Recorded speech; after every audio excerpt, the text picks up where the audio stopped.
Hello, everybody. I'm Starhawk, and welcome to this webinar on nurturing resilience and regeneration. I have to say that when we originally came up with the idea of doing this, I did not know we would be doing it on the day that President Trump was impeached for the second time. But I feel like we've had a great response to this, and that maybe people really need something today to get us thinking about resilience and regeneration and thinking about just what we can do. There's a lot of talk about like healing and unity, mostly from people who seem to what they mean is don't ask us for accountability, just go to healing. But when we go to healing, there really are real ways that we can heal, not just ourselves, but our communities and the earth. And hopefully tonight we can actually talk about and explore some of those things. I want to just start with some thank yous to Allie Galaxy, who's our producer and our tech person and helped to set this all up. To Sunshine Claymore, who's the director of our Regenerative Land Management Program, and also a wonderful permaculturalist in her own right who's joining us. To Chanowk, Yisrael, who is an amazing farmer and teacher. And you're going to be hearing a lot from them as the evening goes on. To our wonderful interpreters who are helping us to make this accessible. And to our closed captioners, Diane and Data, who are also helping to make this accessible and get it recorded. I'm here on the land of the Kashaya Pomo, sometimes known as Western Sonoma County. And I invite you all to take a moment and think about who are the traditional peoples of the land that you are on. You can post it in the chat if you want. To think a little bit and acknowledge the history that we are, most of us living on land that's not the land of our ancestors. That there's often a history of theft and expropriation and genocide that has gone with the taking of this land, and to acknowledge the incredible resilience of indigenous people on all the lands around the world, but many, many ways that people have managed to continue their culture, continue their identity, to hold on to some of their wisdom and their knowledge of the land and of the earth. And I think that is something that should give us all hope in this rather challenging moment that we're in. Great. And we always, in Earth Activist Training is our permaculture program that teaches ecological design, but with a grounding in spirit and with a focus on organizing and activism. And we always like to start with a grounding. So I invite you now, if you feel comfortable doing this, you can close your eyes, settle your body. Just take a moment and feel your body as animal. As one of the larger sized creatures that live on this earth. To take a moment and appreciate your animal senses. That sense of smell.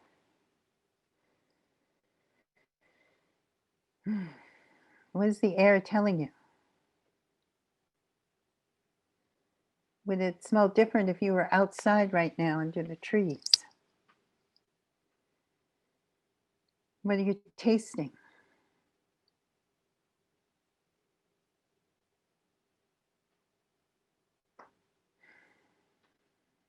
How's your body settling into your chair or your stance? How are you breathing?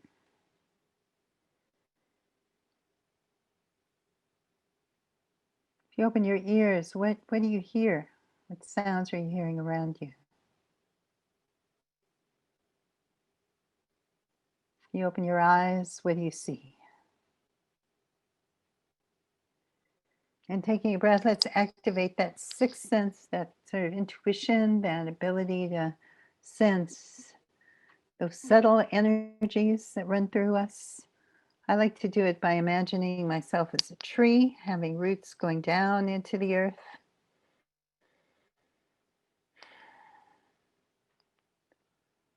Down through the soil and the water and the rock, down into the heart of fire, the heart of the earth. And taking a deep breath, if there's anything I want to release and let go of, I can go down into that fire and let that fire transform it into pure living energy. And breathing deep again.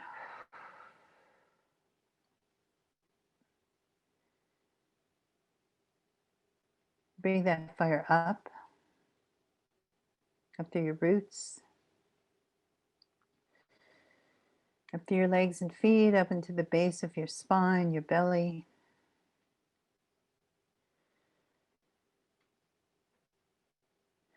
Feel your spine expand and grow like a tree trunk. It can reach up and it can kind of bend and twist with the wind.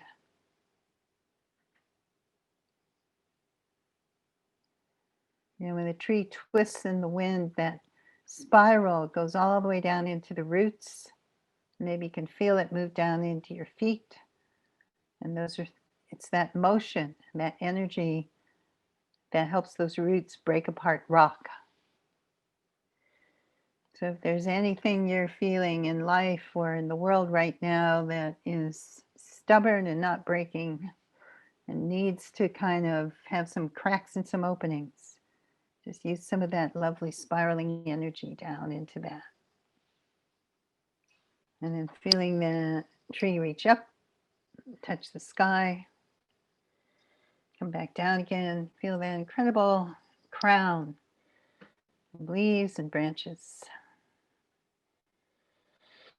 With a breath, feel the energy of the night sky, the young moon, the stars. And take a breath and breathe that in and down. Maybe where you are, it's still sunny. Down through the top of your head, down through your heart, your hands, and your belly. Down through your legs and feet, into the earth. And bring yourself present. So welcome. So we're going to be talking tonight about some different ways of nurturing resilience and creating regeneration. And I'm going to be drawing from a number of sources myself. There's work that I have done for many, many decades on earth-based spirituality. There's work I've done for many decades as an organizer and a political activist. And there's work I've done for probably 2.5 decades now as a permaculture designer and teacher. And permaculture, to me, is like the practical end of the understanding that the earth is sacred and that we're part of that earth. It's the how-to part. And that's one of the things I like about it. It also is a worldwide global movement that spans many, many continents and many different types of practitioners and many different projects. So I'm going to talk a little bit about it, a little orientation, and then we're going to turn it over to a couple of amazing examples of incredible people who are doing some really amazing work. So I'm going to share my screen now.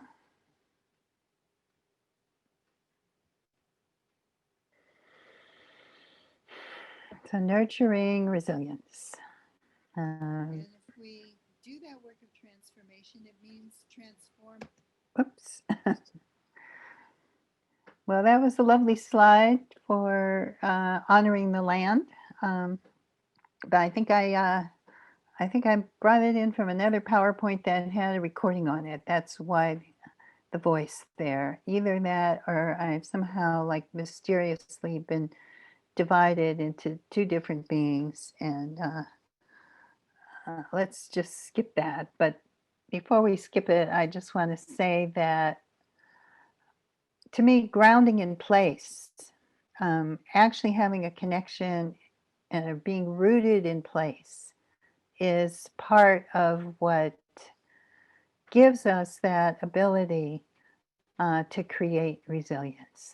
So when we say resilience, resilience is one of three important qualities in a system. And this is something I got from Toby Hemingway, who was a wonderful permaculture designer and writer. He wrote a book called Gaia's Garden that we often think of as a really great basic text on permaculture. Another one called The Permaculture City. Unfortunately, he passed a couple of years ago, but I heard him speak at a conference, and he was talking about these three qualities of persistence, resistance, and resilience. So persistence is the ability of something to remain itself. And I put this slide in here kind of to honor my ancestors, which is another part of, I think, rooting ourselves in the depths of who we are. My Jewish ancestors knew a lot about persistence, about maintaining their identity in the face of being immersed in a much larger and different overarching culture for a couple of thousand years. And this is a slide from an event we did about a year ago while we could still do things in person with a wonderful rabbi named Arthur Waskow and another wonderful rabbi, Phyllis Berman, and myself. And to me, it represents not just the persistence, but also how something that persists also grows and changes. Because Arthur represents a stream of Judaism, that's very nature-based, that's very creative. Phyllis represents, again, part of that, but also is a woman rabbi, which is a big change in Judaism, something that wasn't possible when I was young. And I represent, you could say, the Jewish, the pagan Jews. Who knows where this is going? But all of that is part of persistence. We And this is, marching beside. oh dear, I don't know how to turn that sound part off. So maybe I'll just show it like this for these couple of slides. But these are some of the girls in Palestine. And that to me represents another whole aspect of resistance. That the Palestinian people have maintained, again, their culture in spite of being occupied, in spite of the attempts by the Israelis to repress them and to expel them and to take over the land. And I know when I was there doing work with the International Solidarity Movement, my friends who were there would often say, they feel like their basic strategy is existing, persisting, stay put, have kids, don't go away. And that itself becomes a form of resistance. And this is a picture from Cancun, from when we were protesting the World Trade Organization and we had a women's march. So sometimes resistance is the ability of something to avoid being destroyed, to stand up to disturbance, to maintain who it is in the face of something attempting to influence it, to change it. And sometimes that resistance really requires, just the challenge of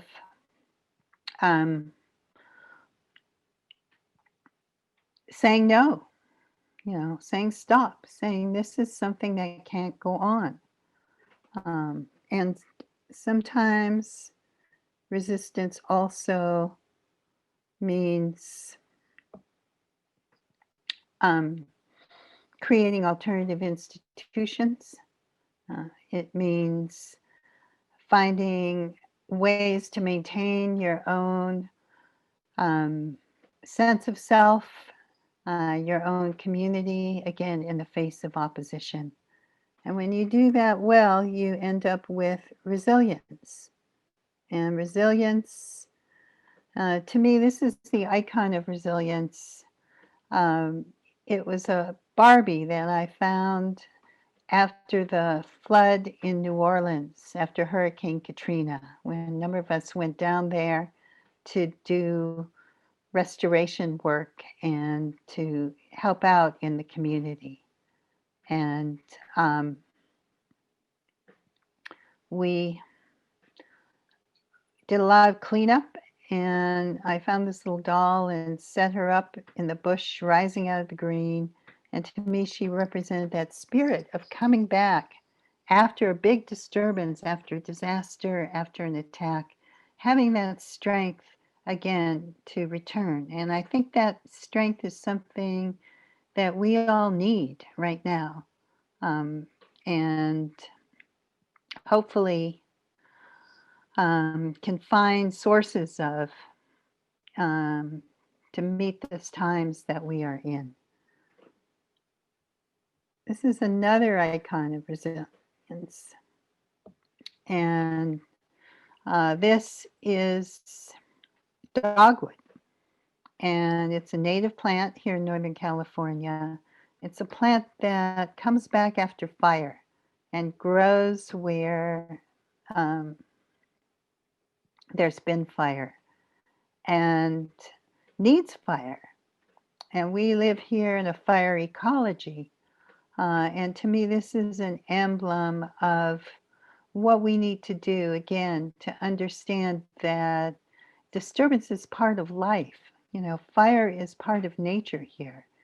It's not something, it is something to fear, but it's not something, you know, to be terrorized about. It's something that we have to learn to live with and to recognize that it brings us gifts as well as challenges. And here's another image of resilience, again from New Orleans. We worked with a group called Common Ground Relief, and we donated this house. The people who lived there had been flooded out. It was in the lower 9th Ward in the Black community that had been really badly destroyed by the hurricane. And we did a lot of work around bioremediation of the soil. We planted things that would uptake some of the toxins that were in the soil. And a few months later, this is what we had. And to me, that really represents resilience. So when we think about how do we come to resilience, I like to think about what do we think of as sacred? You know, to me, this is that connection between the spiritual work, the goddess work I've done over all these years, and the work of the permaculture. It's kind of saying, you know, this is the image we're usually given as the sacred, you know, something that's high and light and angelic and out of the world. And the people in it are all white, and it's all light and radiant and energy.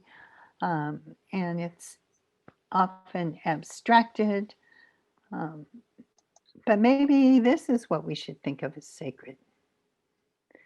You know, maybe it doesn't look so pretty, but the lowly earthworm is actually responsible for so much of the actual real fertility that grows our soil, that sustains our lives. And that question of what we think is sacred shapes so many of our values in ways that we don't always let ourselves see. Because when we live in that world where value is high and light and disconnected and kind of trickles down into this world, it's very easy to devalue this actual world itself. And when we devalue this actual world itself, it's really easy to value an abstraction or an idea or a fantasy more than our actual physical material reality. And I think that's one of the things that we see at play right now. And what's so challenging about this moment is that we've got massive numbers of people in this country who don't know what to believe and who are believing in things that are patently untrue. They're being told lies and they don't have the capacity to see through those lies for a whole bunch of different reasons. But one of those reasons I think that we don't often look at is that we're so used to being immersed in this abstract world of, images, of games, of, media, of stories other people are telling us.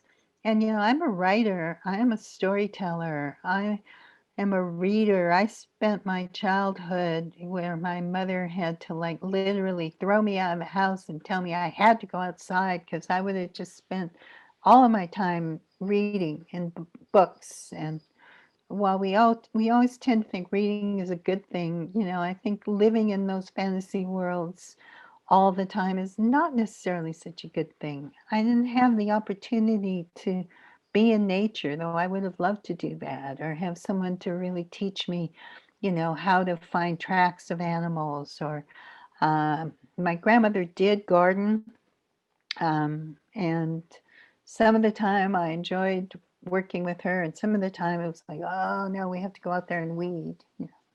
But I think today a lot of young people get even less connection with the natural world, less connection with real life, less opportunity to learn to do some of those basic things of life, even like cooking or fixing things or sewing, and much more immersion in a world of abstractions. So I think we need to come back and value the sacredness of earth. And you'll notice earth that is fertile, that is alive, is dark. Our idea that everything good is light and everything dark is evil underlies racism. It's also linked to sexism because, men are seen as somehow less embodied, higher, lighter. Women are like darker, dirtier, sex and birth and all that bloody, smelly, fleshy stuff all linked together. And that also links to our conception of what do we see as strength. You um, do we see strength as this?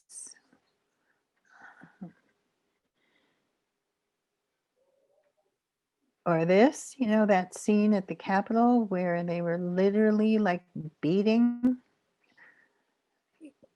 people to death? Or do we see strength as something like this? Nurturing, birth giving, supporting, loving, bringing life into the world. Or this, the strength of feeding people, of literally nurturing. Or this, bringing a child to adulthood, you're raising a child. This was at one of my dear friends' coming of age ceremonies.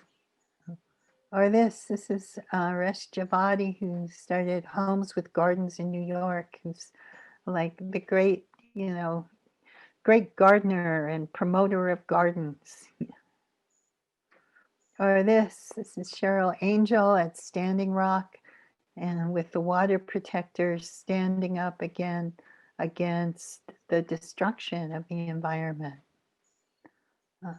Or this is a blockade that we did against a genetic engineering conference in San Francisco, and these young people are, locked down. We created a garden in the middle of the street of natural, organic plants. We gave plants away to people. We started thousands of seedlings and cuttings and use that to block the streets.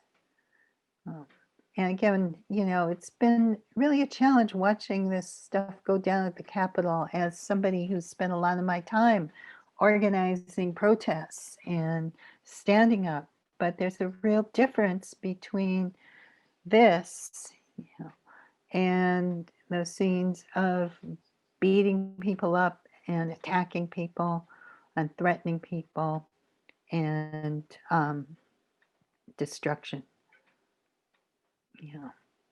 So when we think about courage, I think in our culture we glorify violence a lot. We think of violence as strength, and even sometimes, in progressive people in circles, get a lot of people who really seem to think that nonviolence is somehow like, being wussy, being afraid, like not wanting to really be confrontational.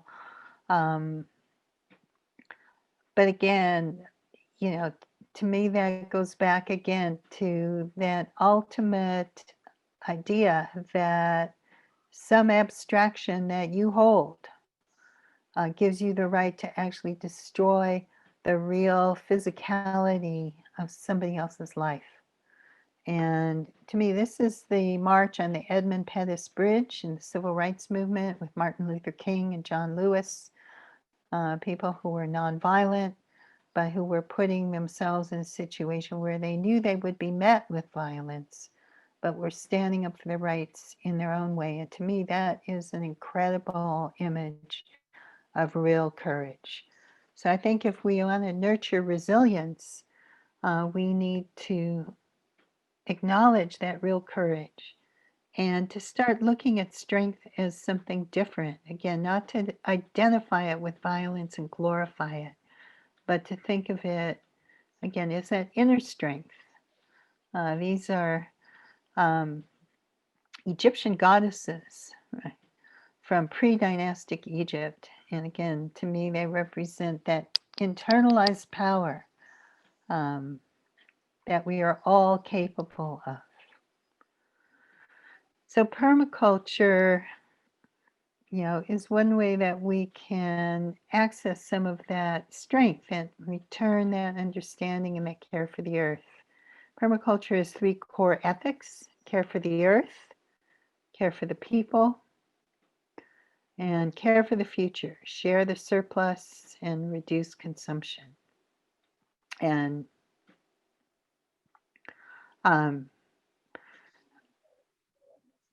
to me, those go really very, very well with the ethics of an earth-based spirituality that says the earth is sacred, people are sacred, that quality of caring and nurturing, that those elements of life, like this ancient goddess image from Mycenae in early Greece, where those little wavy lines represent water and the sacredness of water. And you can see that image of mother and child that goes so far back and shows up so many times.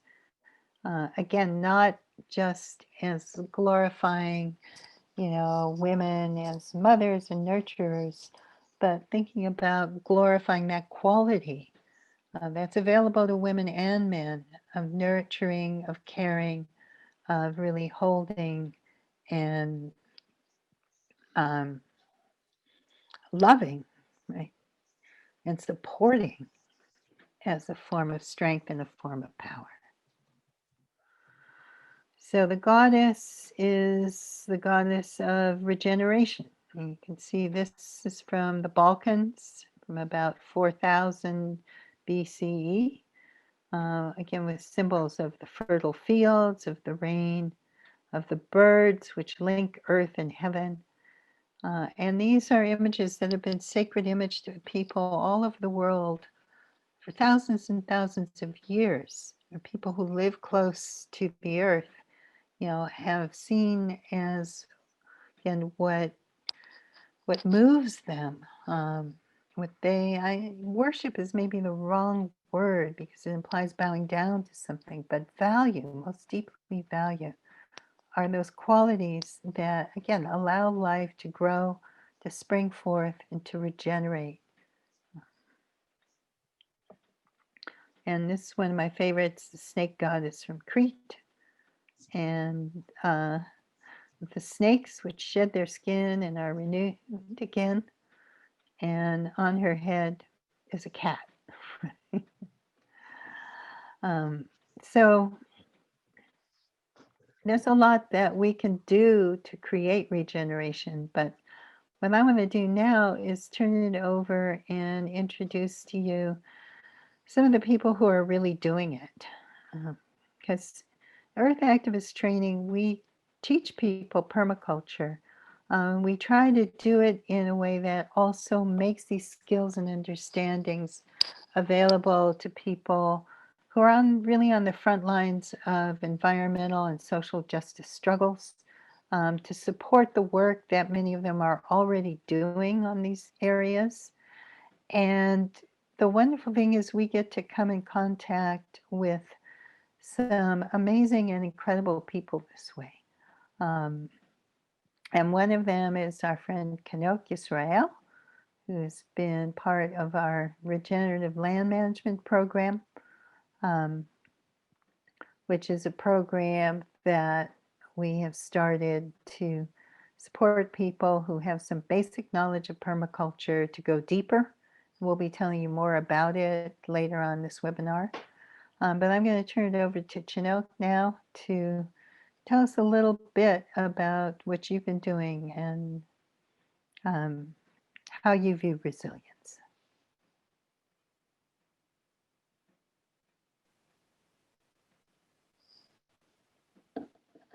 Good. Thank you so much.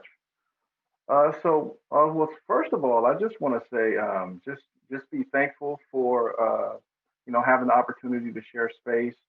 Starhawk, really enjoyed your introduction. Liked how you talked about the worms. Worms go back a long ways when we start talking about regeneration. Also, just want to say thank you to those people who are on right now. It's good to be able to speak with you and to talk a little bit about what nature has done for me. And so before I get into that, I'm going to do a few slides. But before I do that, I just want to acknowledge that I am on stolen land, Miwok Nasinan land, also known as Sacramento, California. And I'm here in my office, wishing I was outside, of course, knowing that it's cool, but it's wintertime, and also very happy to be able to speak with you about something that's a little bit different than what's flooding the news lately, and talk about resilience and, like I said, my journey here. So I'm going to go ahead and share my screen. All right, so talk a little bit about what we do here. We call it transforming the hood for good. And so for the last 10 years, the Yisrael family urban farm, we're working at the intersection of ecological land stewardship, sustainable food and agriculture, racial equity and justice, as well as education, community building, and even workforce development. Starting with the single seed, not bigger than the period at the end of the sentence. We're rebuilding and helping others to envision a new South Oak Park as a healthier place where all families have access to the resources that they need to thrive. Being here in Sacramento, California, our mission to transform the hood for good is a way of using urban agriculture as a tool for community engagement, empowerment, employment. And so to get to that point took all different types of journeys, but let's talk about that for a minute here. This is myself here. I'm holding a big ball of soil. I just finished giving a class to members of our community talking about the difference between soil and dirt. And it was a wonderful class. But before I was able to even have the conversation about soil, I want to show you where we started. Now, for those of you watching, you've probably seen this scene before, but of course, you've got a couple of raised beds there. You got a greenhouse on the side. And if you notice, you've got this lush, like pastoral like green area around there. You've got a fig tree in the back there that's looking beautiful. But you notice wherever there's these beds here, the place where I'm trying to grow food, actually there's nothing growing there. and the reason why that is because I tried to put a garden in my backyard here in Sacramento, California. I used to work in the computer world. And so I used to work in the IT world. And so working in the IT world, I had this very mechanical view about everything. And so I figured that I was just going to be able to go into my backyard, throw some raised beds in, put some soil down, put some seeds in, and everything was just going to grow magically. And as you can see, that was a dismal failure. At the same time, going back in my history, I saw some things happen to my parents as I grew up, and I saw them start to have health problems. My mom, she had a bout with cancer, breast cancer, and then sometime after that, my father had he had a bout with cancer too as well. And so in having those things, I saw them, go through these struggles. And then of course, when I went to the doctors told me, well, both of your parents have had cancer. You're probably at a very, very, you're going to probably get it yourself. And so in seeing those things happen to them, I wanted to do something about it. And I realized that there's something else that you pass on to children via parents outside of your genes. And those things are called habits. And specifically in this case, it was eating habits. And so as I was growing up, you could look at a regular meal for me. I would come home from school. My mom would get to come home, and I would probably have, some hot dogs, white bread.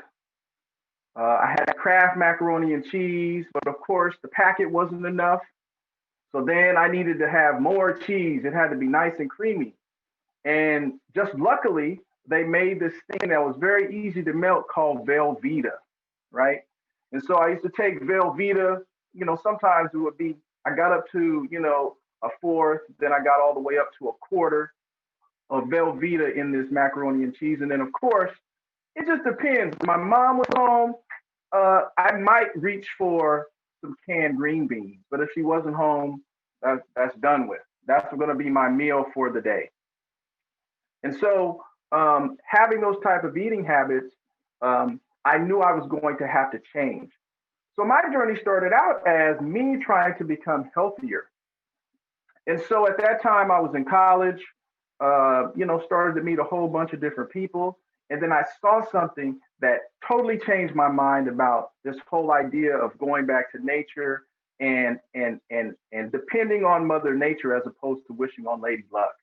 And it was a friend of mine who was able to, through getting off the drugs and changing the way that he ate, he was able to get himself out of a wheelchair suffering from multiple sclerosis. And to this day, he's walking around talking just like you and I, running. But when I first met him, he was in a wheelchair. He was on a cornucopia of different pills that he would take in the morning, and then, of course, taking the pills for the side effects. And so at that point, it was cemented in my mind that I had to do something, one, to change the way I was going to eat.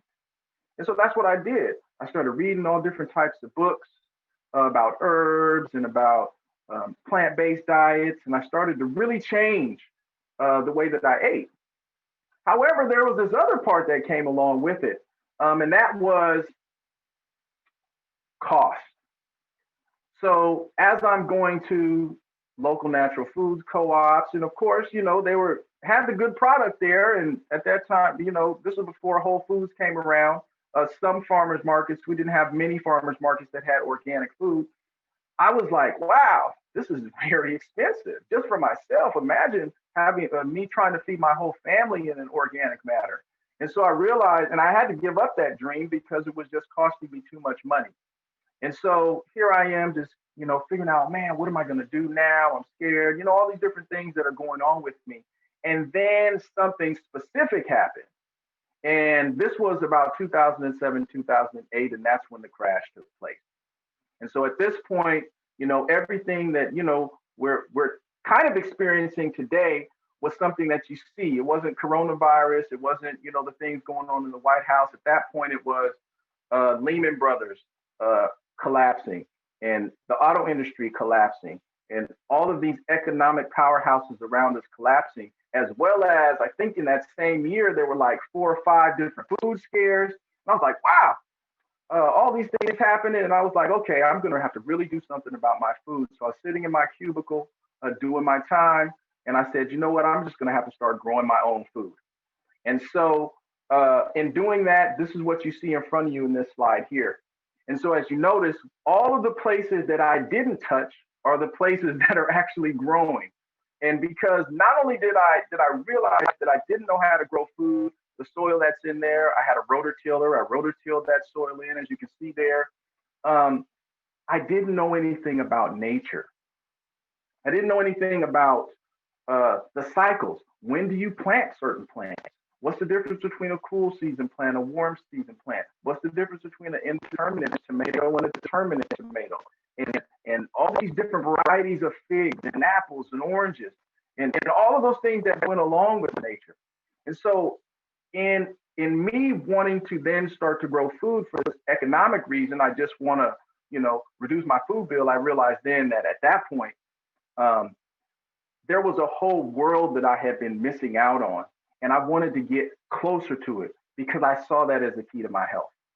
And so took a class, for those who may have heard the name John Jeevons, I took a class from him. And after that, I started learning about soil. And then after I learned about soil, some things happened with the way I was growing food. And so we went from that to this.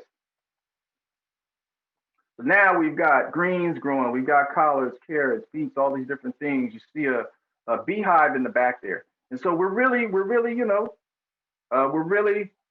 starting to grow food at this point. And so we were really, really moving towards something new.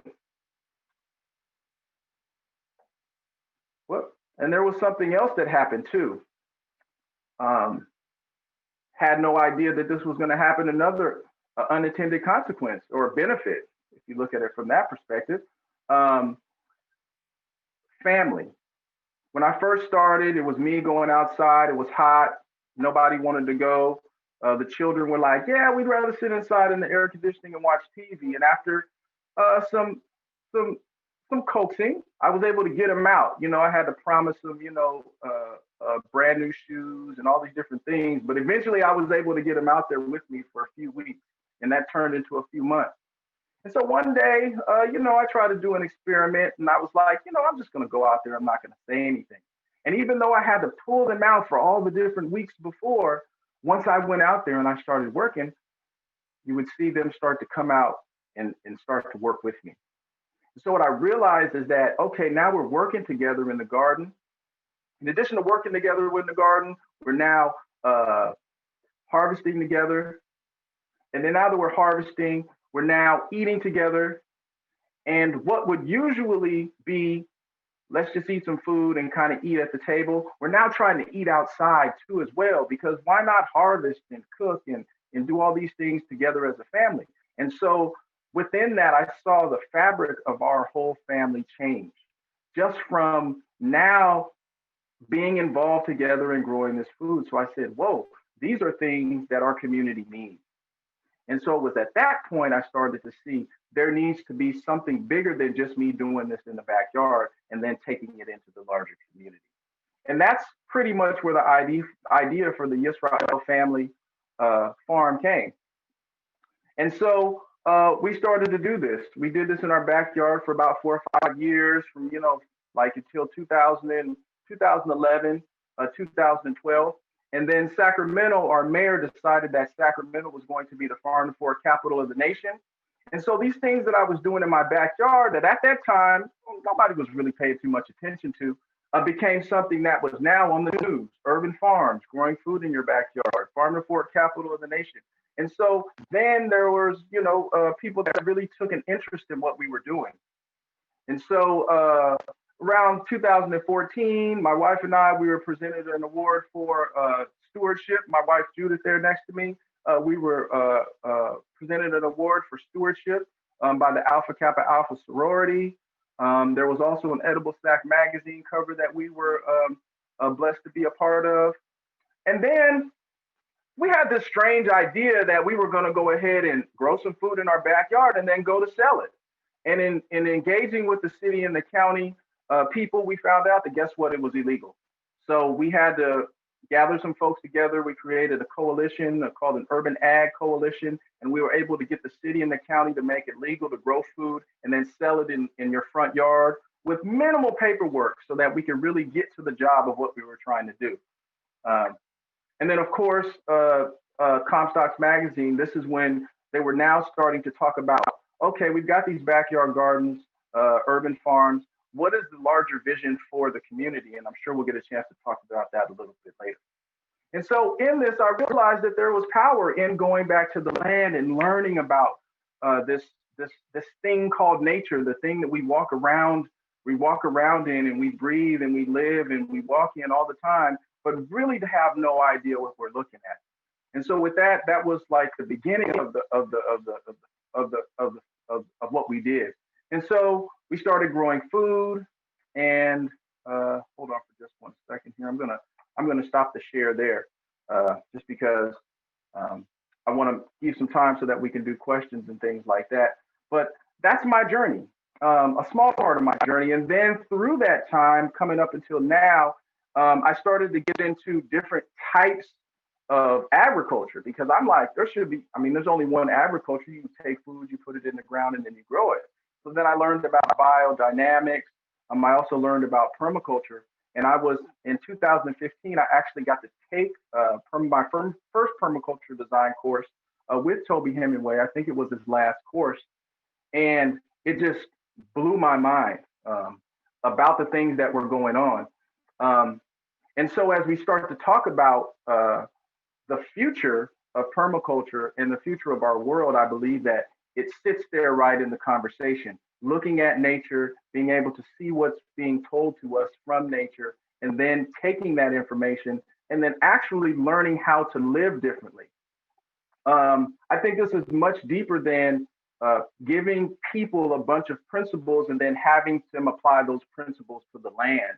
I think that it's more about giving people new principles so that they can learn how to live and learn how to and have different ways of thinking.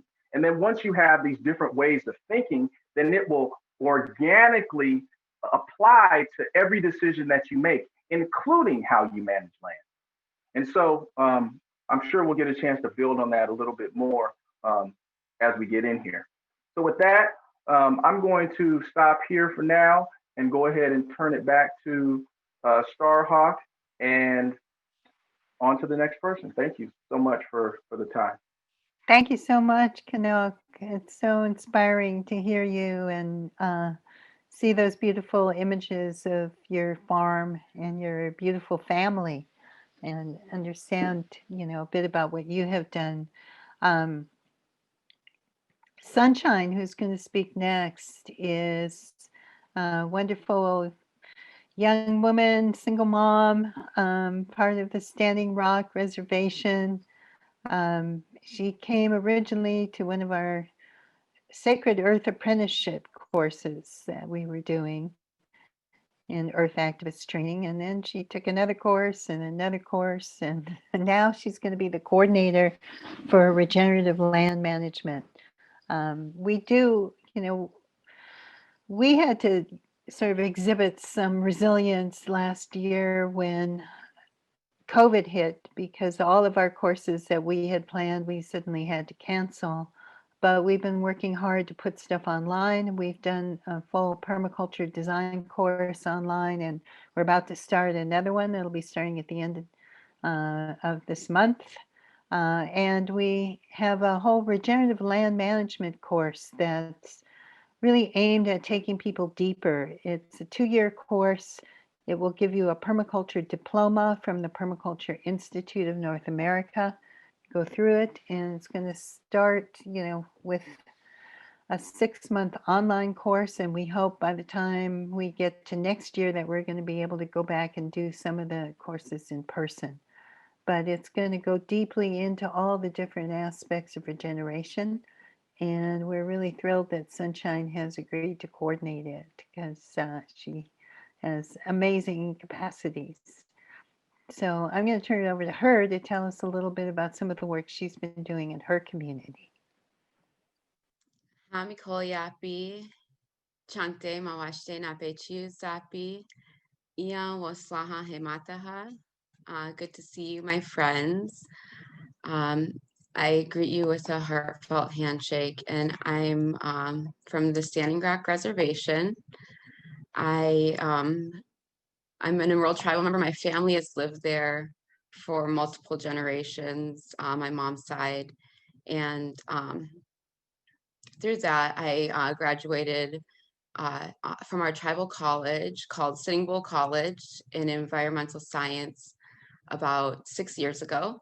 And so I approached the permaculture world with the science background, which in college I was double majoring in science, environmental education. So I found that the permaculture course was a good overall overview of different ways to work with our immediate environment and design in zones to meet not only our needs, but to find ways to design beneficial relationships between the elements that we interact with. So I am going to share a little PowerPoint of things that I've worked on. As Starhawk said, I've taken several Earth activist trainings in the past few years, and my permaculture design course was the start of it. And as of 2 summers ago, I started student teaching, and the Earth activist community helped mentor me as an educator for this type of curriculum.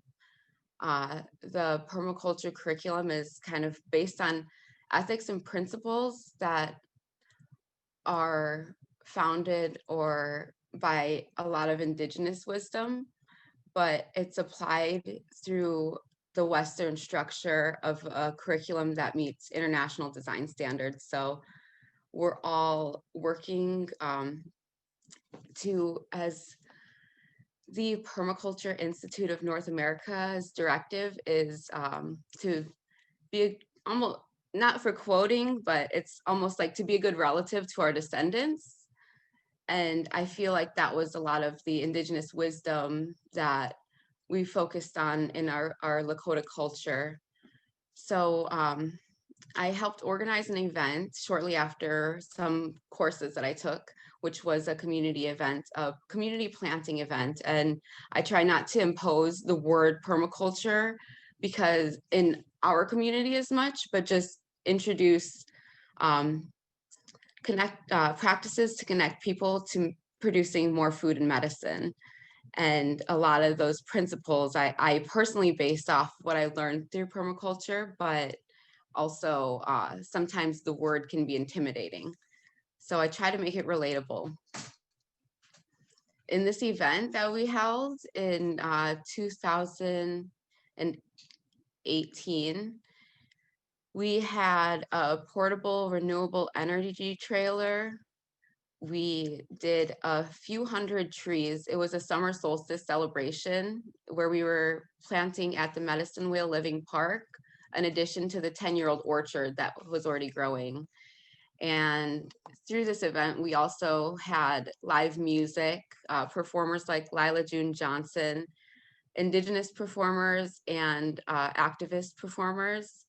And it was a 3-day event where we also held a natural building or cob workshop. And it was amazing to see the youth come with so much excitement. Are you guys going to be here forever? We had so much fun, and they would stay all day. There's not a lot of recreational activities in this neighborhood, so bringing opportunity to these children really helped inspire them on their own way outside the Cobb Playhouse.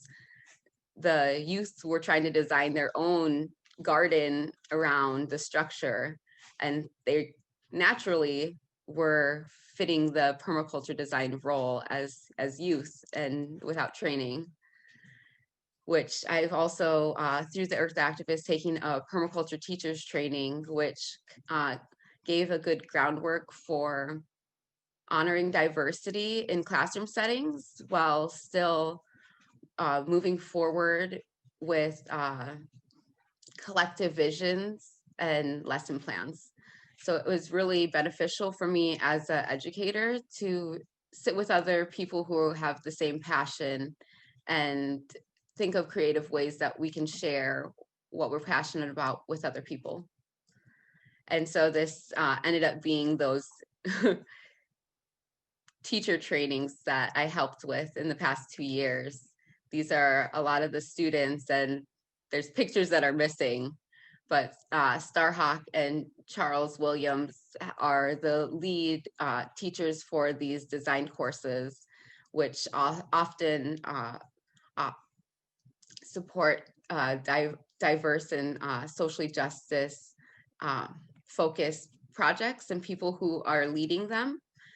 So the summer solstice celebration ended up, it was in the Dakotas, but most of the volunteers were from Earth Activist trainings, because the people who've taken them have a big heart for change, and a lot of the change needs boots on the ground. We can't always just do it from behind our computer screen. Now that's changing how much we can do socially distance. And so as Starhawk mentioned, we are developing a regenerative land management program, which started 2 years ago. Chanowk actually is where I met this father who I had intended of giving him a shout out at the beginning, but I just want to say that he's a very dedicated family person who inspires his community to do good things and bring it back in a relatable way. And that's very valuable for all of us to have in our communities. So in these regenerative land management programs, it's an advanced permaculture design course that involves 2 intensives and multiple internships, along with an apprenticeship. And these learning outcomes or goals that you create with a mentor, you move through and document for 2 to 3 years to eventually get a diploma in regenerative land management. And one of the second intensives are the ecosystem restoration intensive, which we held the first one on, in spring or late winter of 2020, before a lot of things were shut down. And at this ecosystem restoration intensive, we focused on learning about a lot of indigenous land management styles, which included cool burnings and to manage thatch or dry material in savannas to bring back habitat for the oaks.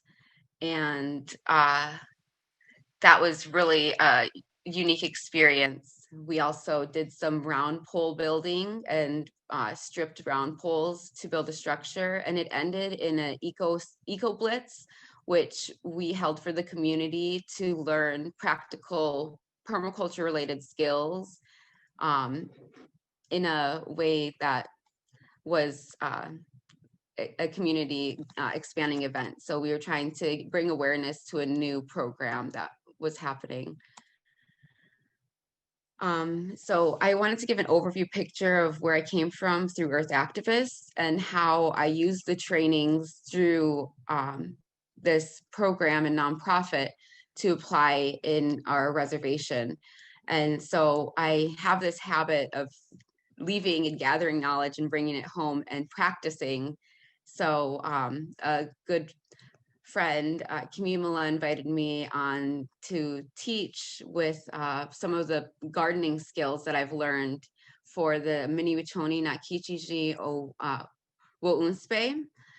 And this is a re-indigenizing school that is prioritizing food sovereignty and culturally relevant education for youth that will develop project-based learning in Standing Rock communities. So we expect the participants in this learning space to find community needs and work with mentors to develop the skills to meet what may be needed. For example, food. On Standing Rock, it's known as a food desert. If I walk into the grocery store in my grandma's town, the majority of the produce is from out of state, and a lot of it is from out of the country even. So there's not a lot that's grown regionally.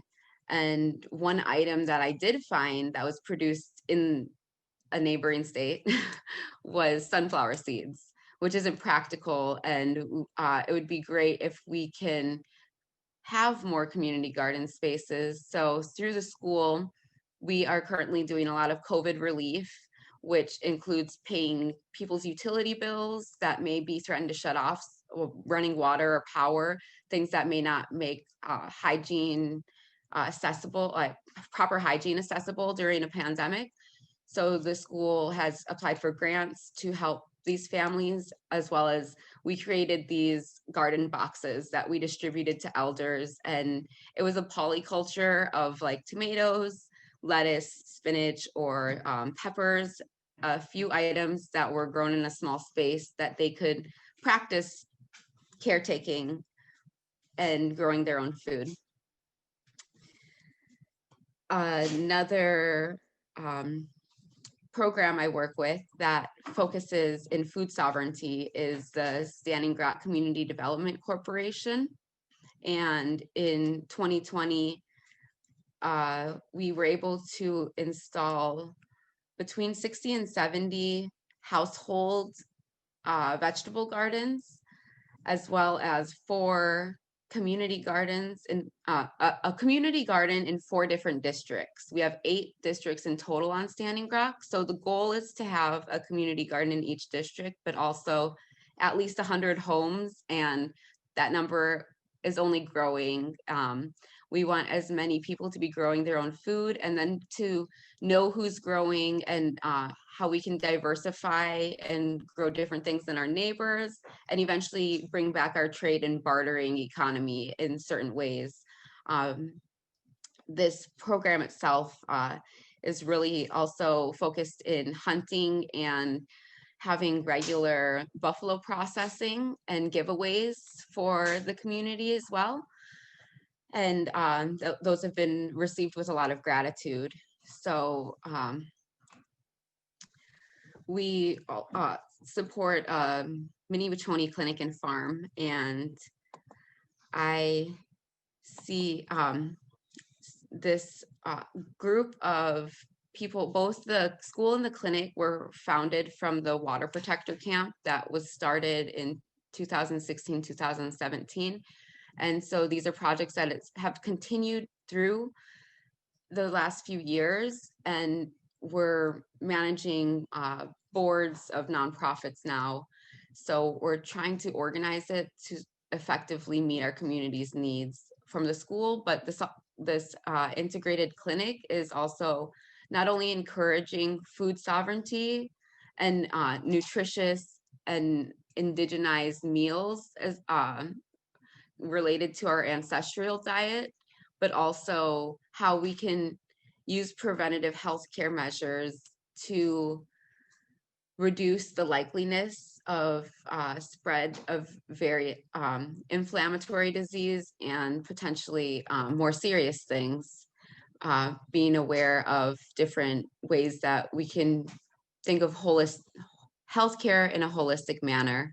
So that's what the clinic is really focused on. And again, a lot of that is education and outreach in making sure that community members know what resources we have and how they can collectively have those needs met in conjunction to IHS, which is our standard healthcare. We're not trying, as the clinic, it's not trying to encourage this or that, but say how we can work together to collectively move forward with Western medicine and indigenous practices.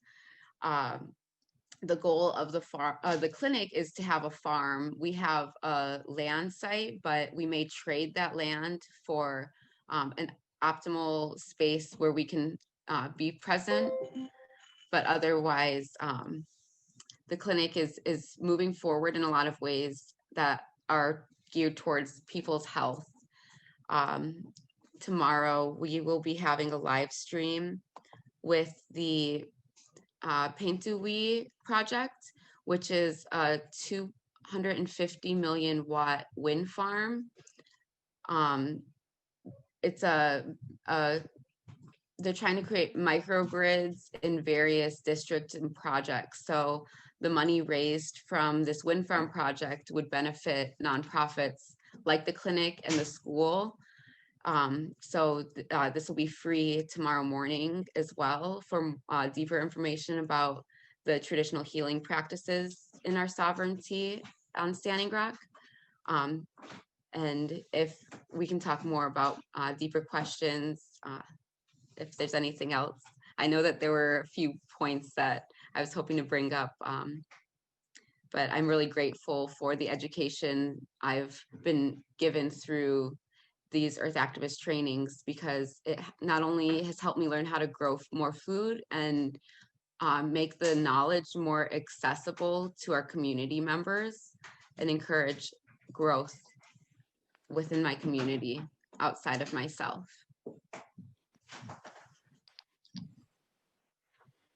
Thank you, Sunshine. It's really wonderful to see the work that you've been doing. And let's see, yeah. It's really inspiring, and both with you and Chanowk. And Chanowk, maybe you want to start your video again. Sunshine, you can keep yours on, because I think what I'd like to do is just open it up. We've got some questions and maybe have some discussion among the three of us.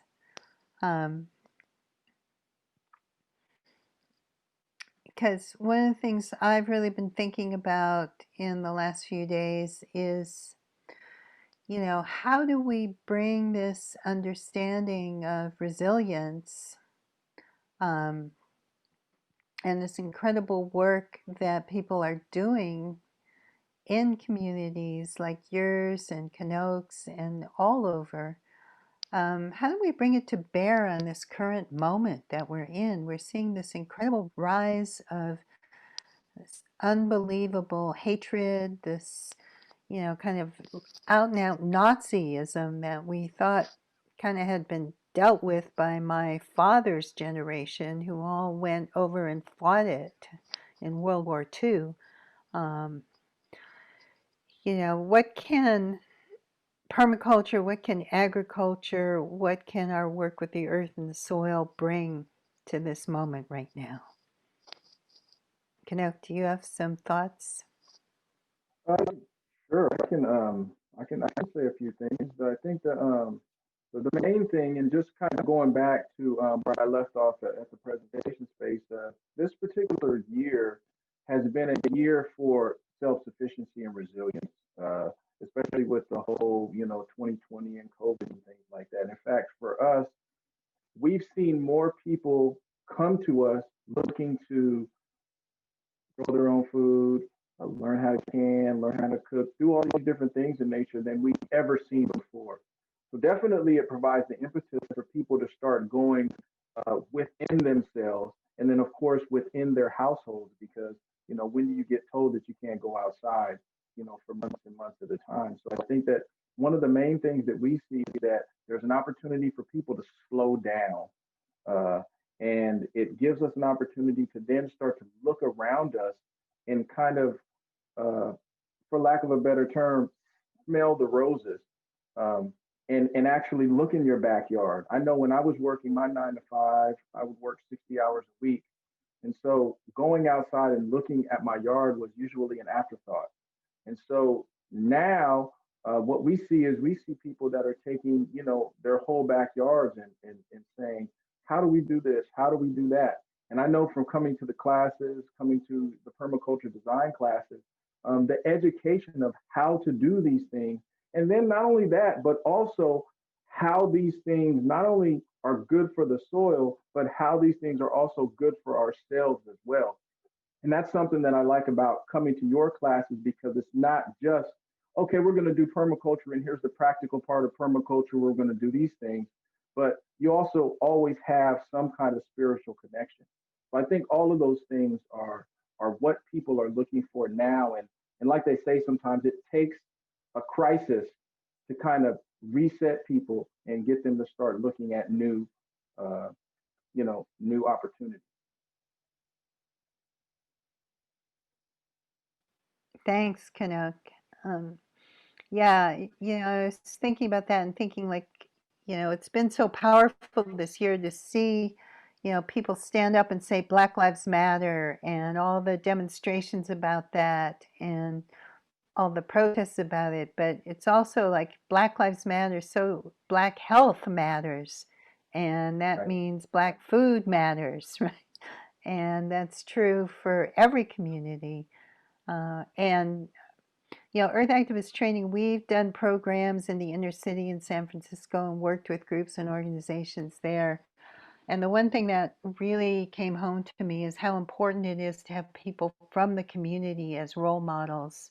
Because, no matter how nice a person I am, if I go in there, I'm always like the white lady, and I'm, and what I'm bringing in is something that seems like other to the kids there. But when someone from that community is bringing it in, just saw the kids growing and flourishing and getting involved in stuff that otherwise, like honestly, eating vegetables is like not the sexiest thing in the world for people, right?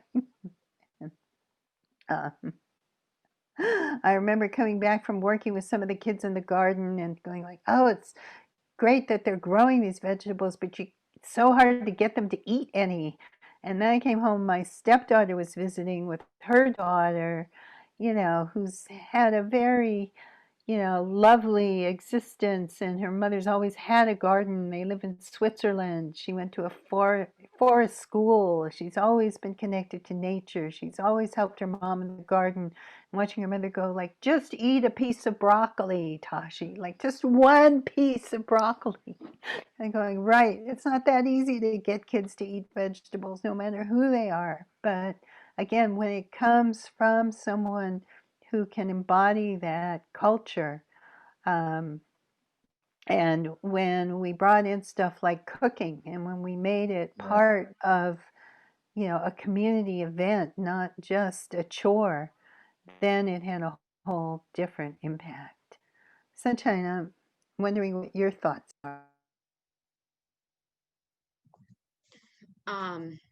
Yeah, a lot of, I guess, for me, connecting to the soil is an antidepressant naturally. And so sometimes I may not even realize how stressed I am, but getting fresh air, getting sunlight, getting my hands dirty actually really helps heal my spirit personally.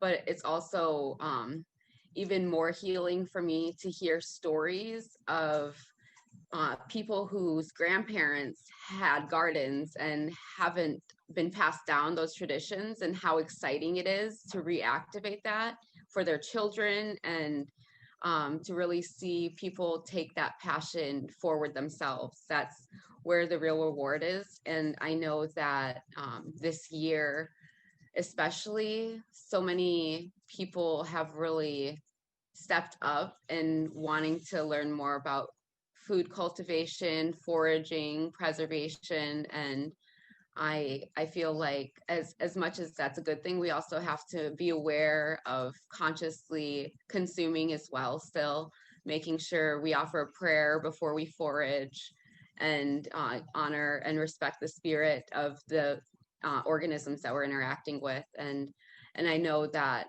as more people cultivate these practices of our own well-being, then it extends outward. And Chanowk and I mentioned that together a little yesterday, is how when we really work on ourselves and feel good and eat good, then it ripples out. One thing you said, Starhawk, when you were talking about getting children to eat vegetables. Mhm. So, especially working in the inner city, one of the things that I see is that there's a lot of trauma that's involved with food and with land and with growing food. I don't know how much time we have. We probably don't have the 15 to 25 hours it would take to try to introduce talking about Yeah. what that's all about. But at the same time, that's another barrier when it comes to food. Now, I've seen this because when I first started, I was like, okay, yeah, if we get the food and we, grow the food and we put it in a certain place and have people can get access to food, then of course everybody's going to eat it. And that's something that I found was such a different thing, because I had young children that I was junior high, some high school children that I would go into classrooms and they were like, I don't want to do that work. That's slave work. Hmm.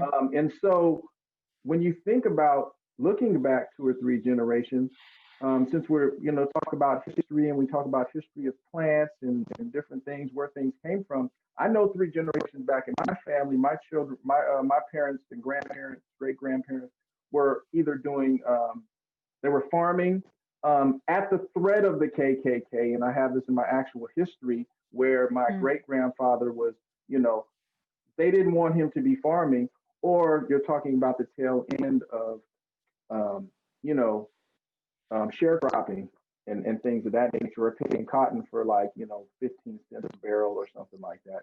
And I think that those things are going to also have to be addressed as we start to deal with the food system, because racism is there.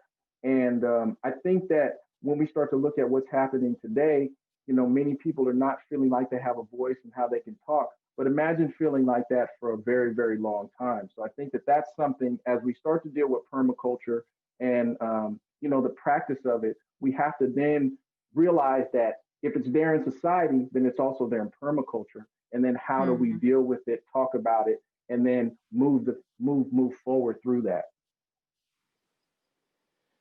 Thank you, Chanowk. Yeah, and understanding of permaculture is about building regenerative systems.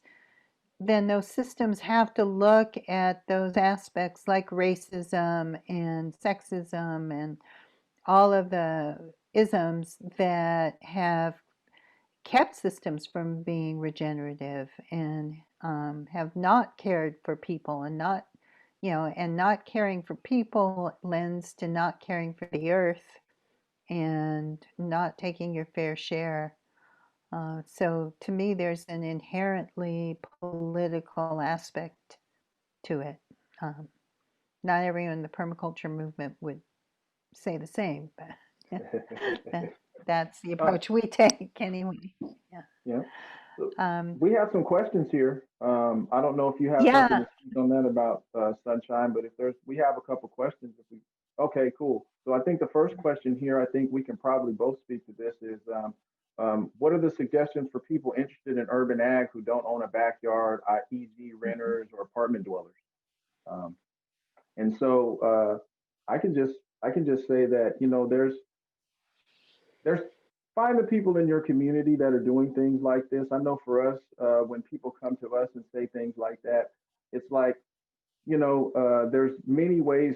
I mean, and most of these things are all pre-COVID. All these solutions are pre-COVID, which is go out and meet people and talk to people. I think now you're probably going to be relegated to Zoom calls unless you're going to be working in your own backyard. So it's you got to find the people in your community that are doing things, and that's kind of the way to do it. So it's kind of hard to answer that question now in the midst of COVID, but I think the main thing is really finding spaces that have been, because I know there's a lot of community spaces we have here in Sacramento that some of them are still open and there's people still doing things there. Sunshine, do you have something for that?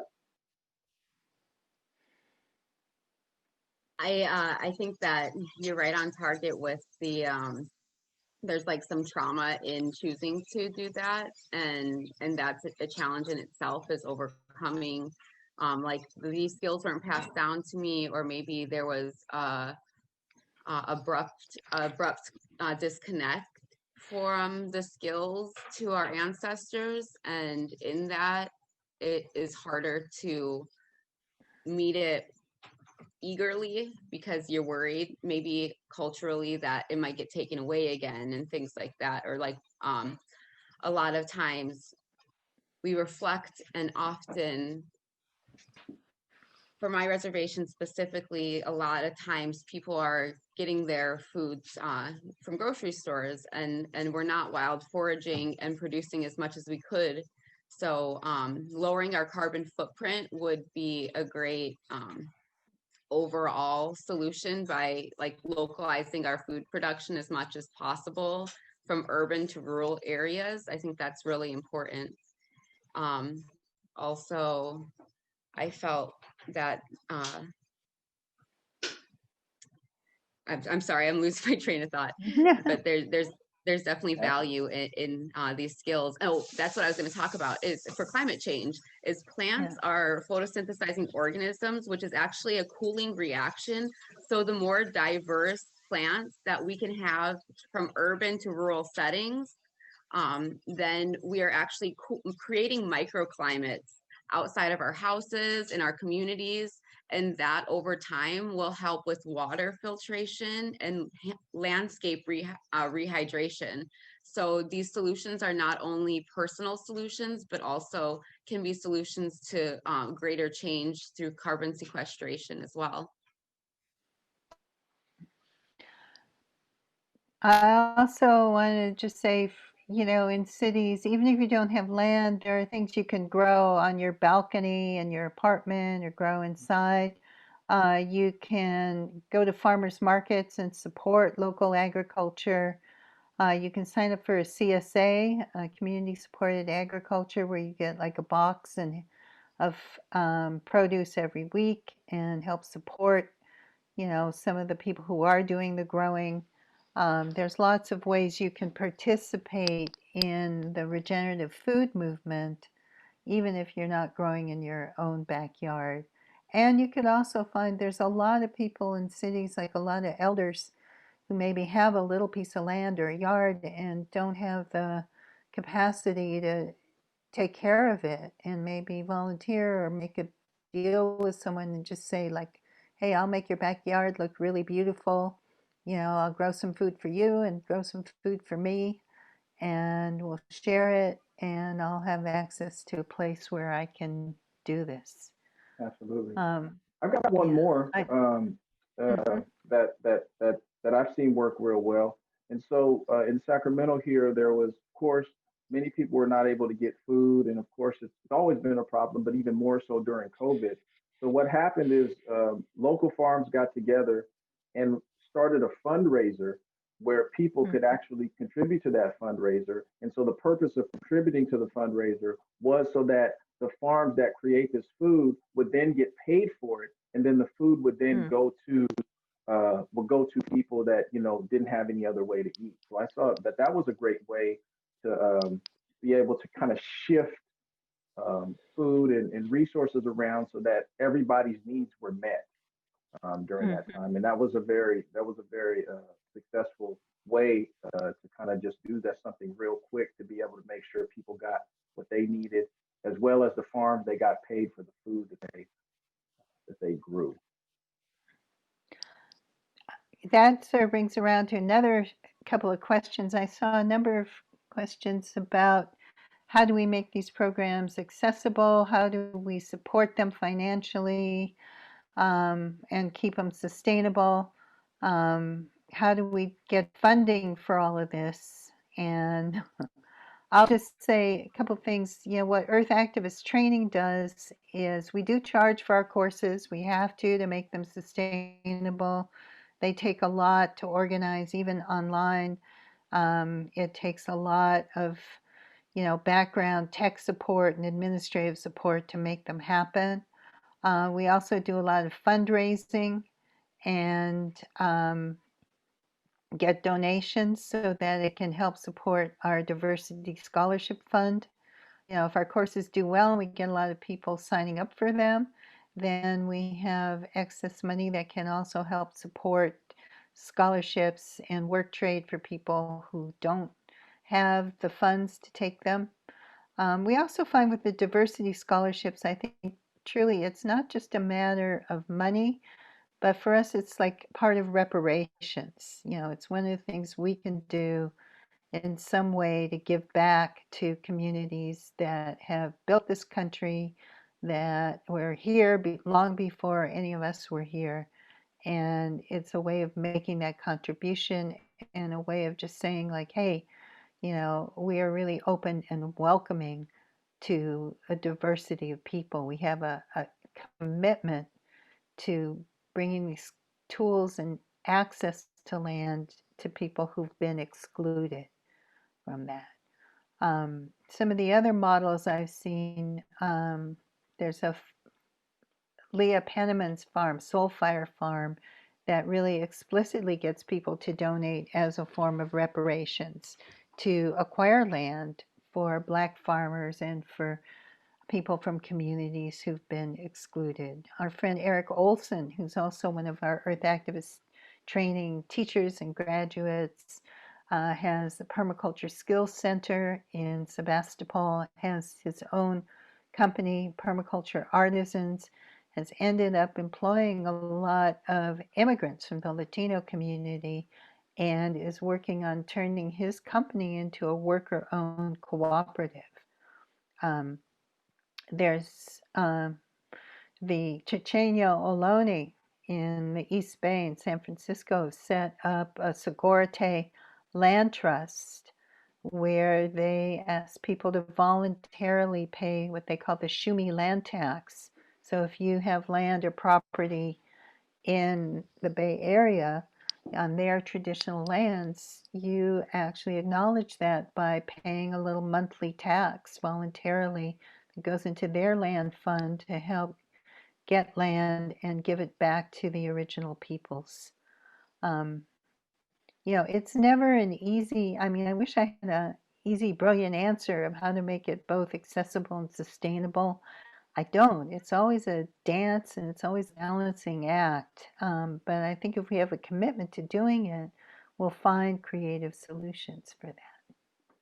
And then, yeah, also if we're doing earth care and people share and those types of things and those permaculture principles, then in doing what you do, even if you're doing it quote unquote for profit, then you'll also be concerned with giving back too as well. And so when you start to work under those principles, then the universe does return abundance back to you in ways that you don't have enough of room to receive it. And that's just something that I've seen personally through the whole journey. I know that there were times because my wife and I, to do what we're doing with agriculture, we did quit our corporate job. 2011, we both walked away from that world and then went into, you know, permaculture, agriculture, biodynamics, and all those different types of things full blast. And in doing so, and as we started to give back and started to teach people, then eventually it was something that did pay for itself and be able to fulfill our needs as well as the needs of the community. So Mother Nature won't let you down if you put your trust in it. Thank you for that reminder. I also saw a couple other things let's see, someone saying about community gardens, schools, churches, community centers that can also be places to teach permaculture and practice permaculture. You know, I know different churches that have a community garden that people work in that also then, you know, can grow food that can go to food banks and that can help feed people. So there's a lot of, I think, a lot of incredible opportunities. If you start looking around for the places where there's land that's not being used, you know, there's a couple of beautiful gardens in San Francisco where people just, you know, took over the land in the divider in the middle of the street and started gardening it and come up with some beautiful things. Now, I also have seen a couple questions about, do I have prophecies? Basically, are we going to survive this moment? And, you know, is growing a garden going to really be an answer to the rise of fascism and the collapse of, you know, the climate and everything else? I don't know if either of you wants to lead off. I have some thoughts on that. Well, you know, I don't think that directly that growing a garden is going to stop fascism and all these different things that are going on. But if we let history be our guide, we'll find that most of these things end up kind of stopping themselves on their own. they kind of don't have enough legs to stand on. So eventually, at some point, they will end up collapsing on their own.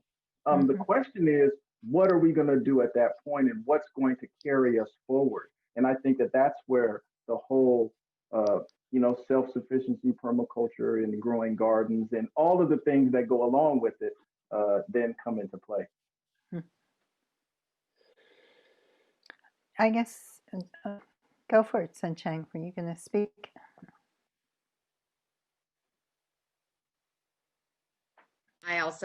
I agree it's a little bit more complex, but I also feel like as often as we can encourage non-hierarchical and more I guess interactive models that are thinking of the bigger picture and our interconnectedness, then there'll be more growth and in our future collectively.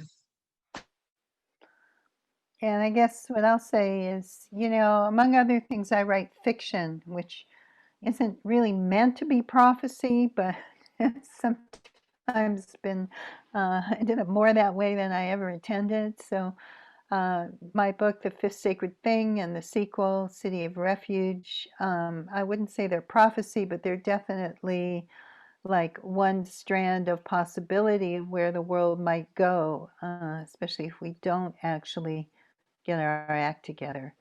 But I like to think that we can avoid the worst of those calamities by doing some of these things. And to say, you know, when we're talking about getting our own gardens and doing that, it doesn't seem like we're making an impact on a broad scale. But when we start talking about land management on a larger scale and how we transform our food growing system, that does have a huge impact on climate change. Because as much as the climate is, you know, in distress because of burning of fossil fuels and that adding of that excess carbon to the atmosphere, there's also an enormous amount of excess carbon in the atmosphere that has come from our agricultural practices, from tilling soil, digging it up, exposing it to air. The soil organic carbon, which is the humus, the stuff that makes it fertile, it's exposed to the air, it oxidizes, it turns into carbon dioxide. And there's a researcher, Dr. Ratan Lal, who's at the soil, he's at the University of Ohio at their Soil Research Institute. He says we have as much excess carbon in the atmosphere from the Dust Bowl in the 1930s as from every automobile ever invented. So if we can shift the way that we manage land on a large scale, we have the potential both to impact climate change positively, but also to take carbon out of the atmosphere and put it into the soil, because soils are hungry. You know, they have a carbon debt. They need that carbon brought back and turned into soil fertility. And that's the larger picture of what some of these practices are all about. And that's why we started a regenerative land management program, was to help get the skills to people. You know, to do that on a large scale, what do we need? We need land, and we need resources, and we need the people who are trained to do it. So when we were thinking about that, we're thinking, well, Earth activist training, you know, we don't have billions of dollars to put into land, but we do have the capacity to train the people who can take it on and learn how to manage it in ways that can help regenerate the climate, and along with that, regenerate the communities. And I guess bringing it back to where we started with the impeachment and with the attack on the Capitol and with this rise of all the neo-fascist craziness, I think a lot of that comes out of despair. And despair in a lot of America's rural communities comes out of the despair of the land and the destruction of the land and the destruction of the communities that support the land there and that came from the land and were founded on that land. So regeneration is about the soil, but it's also about the human structures and the social structures. I also saw some people saying they're interested in the classes. We'll end with some links that we'll put up to show you where to sign up, but you can go to earthactivisttraining.org and see all the things that we have. We have a permaculture design certificate course, which is the basic intro to permaculture that's pretty much globally recognized. Ours online goes for 15 weeks and gives you the basic exposure to all of this different stuff. We have a regenerative land management program coming up starting in February. That's going to be a 6-month online class. That's our intro to that 2-year program we were talking about for those who want to go deeper. We've got a regenerative business design course taught by Patty Love, who's one of our teachers. That's really about how you start a business and handle all the financial aspects of it. I'm going to do a social permaculture course later in the spring. And we even have a cooking class we have a wonderful chef, Karin McKay, who cooks for a lot of our in-person programs. And since all of those got canceled this year, we talked her into teaching some online cooking classes, which are super fun and really delicious. So there's a lot of that's happening. I see a question. Can someone who is disabled do the work required in the certificate program? Yes, you can. Especially the online program, you know, there are some physical exercises and things that we ask people to do, but we always have options so that you can do them at whatever level of physical ability you have. And the thing about permaculture is that it's not just about gardening. It's really about shifting your way of thinking. It's about, I think of it as applied systems theory. So you may come out of it and you might never actually go out and grow a garden, but you'll come out of it with a greater understanding of all the systems of sustainability and how they fit together in ways that can reinforce each other, can help us meet our human needs, and actually regenerate the environment around us. So, I'm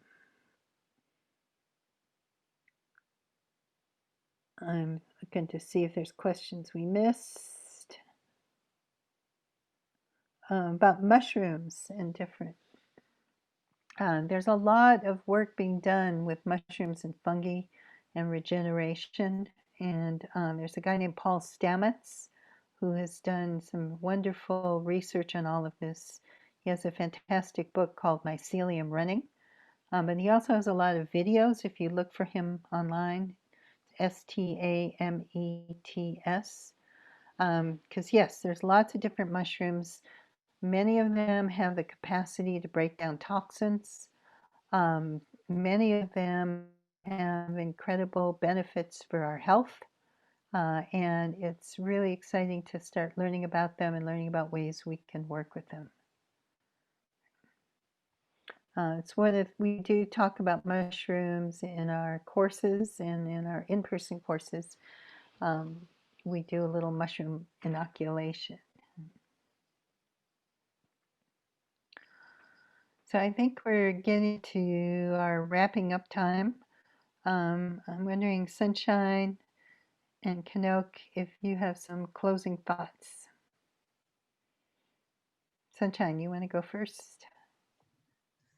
I just want to say that I'm looking forward to all the projects that we're able to focus on through the chaotic times that we're living in, and may we continue to find solutions moving towards growth in our own communities.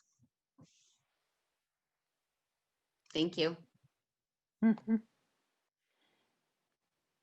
Chanowk?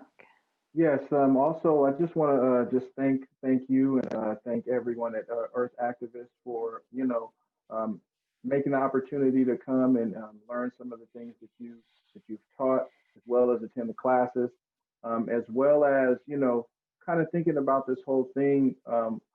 You know, many people are looking at this as a very chaotic time, but it's really not as chaotic as we think. It's kind of been overdue for some period of time.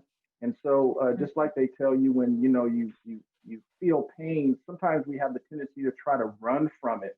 But I think at this time, what we have to actually do is we have to actually sit in the pain of what's here with us now, and then really start to think about how we're going to kind of move forward with our own lives. Because remember, we're all part of what's happening, whether we want to, necessarily take credit for that or not, whether it's good or not, we're all a part of this in some way, shape, or form. And so then we have to really think about how we're going to conduct ourselves in this extended winter that we're in. And if we take any cue from nature, then we do go inside during those times. And then the idea is that when we come back out, we'll come out with this explosion of life and this explosion of intention for what's going to come next.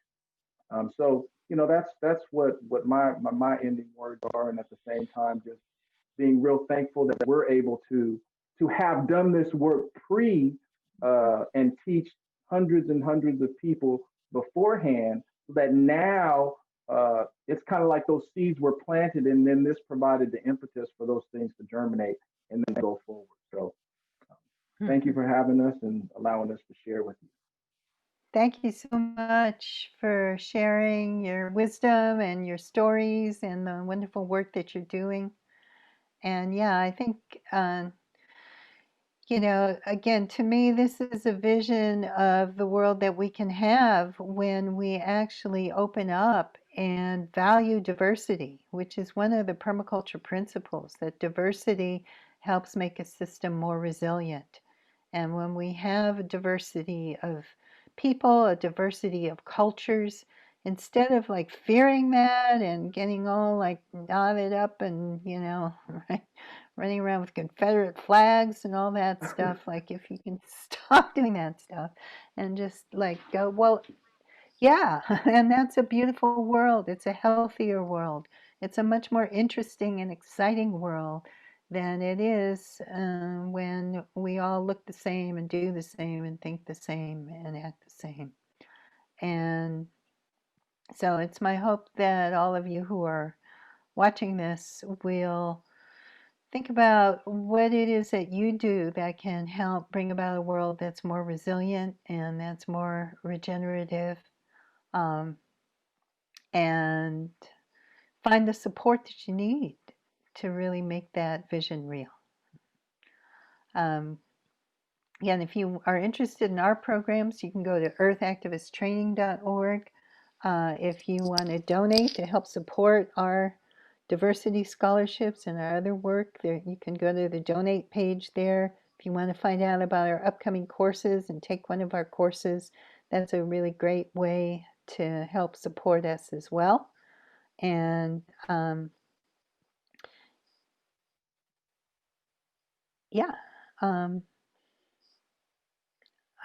I want to say thank you again to Alley Galaxy who produced this. Behind the Yeah. scenes. Speaking of, is there Yep. magical activism webinar next week? Oh, that's right. I knew there was things like there's a lot coming up this week. I also am teaching a magical activism course. Thank you. We'd originally planned for it to start on the 21st after the inauguration as a sort of celebratory, visionary beginning, and we are going to do that, but we're also going to throw in a little extra protection, magical spell casting, I think on the 19th for the inauguration. And you can find out about all of that at my website, which is starhawk.org. I've also been like going online and just ranting about things pretty regularly through this election period. And I'm going to do that again on Friday. And a little later than I have been doing it. I'm going to do it at 5:30 Pacific time and talk a little bit about the events of the week and maybe close that with a little collective protection magic prayer spell casting as well. So yeah, you can also sign up on my mailing list on my website, which is starhawk.org. I want to thank also Diane Parazzo and Data, who have been our closed captioners, and Kevin and Guy and Isis, who have been our wonderful interpreters. Yes. And Alyssa Trudell, who's our EAT coordinator and also does a lot of the behind the scenes work that makes this happen. And it's important, I think, as we think about social permaculture to develop a culture of gratitude. It's also one of the things that helps when you start to feel panic. So, and these are panicky times, but also take a moment, let us be grateful for all the things we have to be grateful for. You know, I'm really grateful that we are worried about how to make sure Joe Biden and Kamala Harris have a safe inauguration because I'm grateful that they won the election. I'm grateful that in Georgia, even though we see this rise of Ku Klux Klan and everything else, we also saw the election of the first black senator, who is the preacher from Martin Luther King's church, Raphael Warnock, and John Ossoff, a young Jewish guy. You know, to me, like, there's so many hopeful things happening, and I think that's partly why we're having this backlash, because change can generate fear. And instead of going into the fear and trying to stop the change, if we embrace the change, I think we actually have an amazing and wonderful potential for a much more beautiful and abundant and just world. Thank you all. Wopi Latanka, thank you guys for joining. Thank you all.